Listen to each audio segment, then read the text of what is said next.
Hello दोस्तों, नमस्कार। हम साधना स्वागत हो आप सबके हमारे चैनल में। हम छठ आवे वाला बात है, छठ के गीत गावे जाता नहीं और उम्मीद करता नहीं आप सबके गीत पसंद है। गीत पसंद है तो प्लीज हमारे चैनल के सब्सक्राइब, वीडियो के लाइक, शेयर और कमेंट जरूर करब। के कारा बड़ी बड़ी अखिया के कर लंबी लंबी केस, के कारा बड़ी बड़ी अखिया के कर लंबी लंबी केस, के कारा पिया परदेसिया के हो जो हेला बार, के हो जो हेला बार।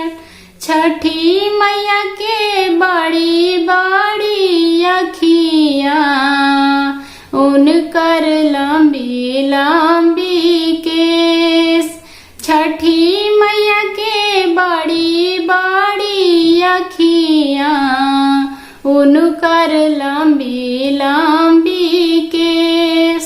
तिवाई जे करे छठ बरतिया उनकर पिया परदेस, उहे जो हेली बाट, उहे जो हेली बाट। गोरखपुर में लागेला बजरिया जहाँ फलवा बिकाय, जहाँ फलवा बिकाय।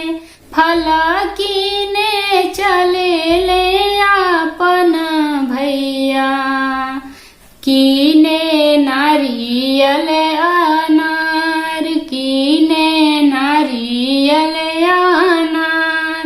लेना छठिया मैया पूजवा, पूजे मन हमार, पूजे मन सा